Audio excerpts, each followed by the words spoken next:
ఏందమ్మా సంతోషంగా ఉండవయ్యాలా? నాకు 2 ప్రైజ్లు వచ్చినాయి అత్తమ్మా. ఎట్టెట్టా? ఒకటేమో బంగారు ప్రైజ్ వచ్చింది, మొదటి ప్రైజ్ వెండిది ఇచ్చిరు, వెండి పథకం. రెండో ప్రైజ్ బంగారు పథకం ఇచ్చిరు. అమ్మా ఎట్టంటే చెప్పనా, ఫంక్షన్ పోయినాము. ఫంక్షన్ పోగానే ఇక అన్ని అయిపోయినాక ఒక పాట పాడమన్నారు. ఇక ఎవ్వరు పాడతలేరు, నువ్వు బాగా పాడతావు పాడాని అన్నారు. అంటే ఫస్ట్ పాట పాడినా, అంటే వెండి పథకం ఇచ్చిరు. ఇంకోటి పాడదామని స్టార్ట్ చేశారు, వద్దు ఆ పని బంగారు పథకం ఇచ్చిరు. అమ్మా నేనేమి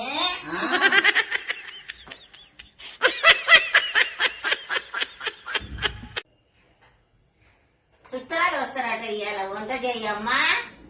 ఏమేం చేయాలి?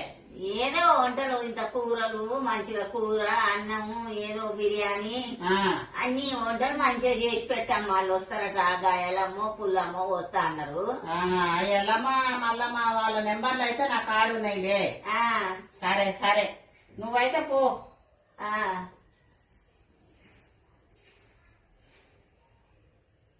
హలో, ఎప్పుడు వస్తురమ్మా? సరే సరే, మీరు వచ్చేటప్పుడు 2 కిలోల చింతపండు, 2 కిలోల గోధుమ పిండి, 5 లీటర్ల నూనె, బాస్మతి బియ్యం, 2 కేజీల చక్కెర, ఇంకా చిల్లర సామాన్ ఉంది చెప్తాం అనుకున్నా గానీ ఇంకా అవన్నీ ఏం చేస్తారని చెప్తలేను. తీసుకొని రాలి, చక్కగా ఇంటికి రాలి అవన్నీ తీసుకొని. సరే. 1 గంట తరువాత అవన్నీ చెప్పినాక ఇంకా ఇంకొస్తారమ్మా. అవన్నీ చెప్పినాక వస్తారంటే ఎట్టా ఇంటికి వస్తురు? మన బచార్జ్ పట్టుకొని అంత దూరం పోయి సామాన్ తీసుకొచ్చేది ఎందుకని అలా చెప్పినా.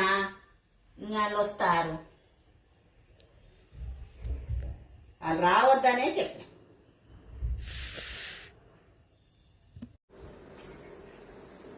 ఏందమ్మా అట్ట ఆలోచించుకుంటా తిరుగుతున్నావు? ఏమో అత్తమ్మా, నా మైండ్ అంతా ఖరాబ్ అయింది.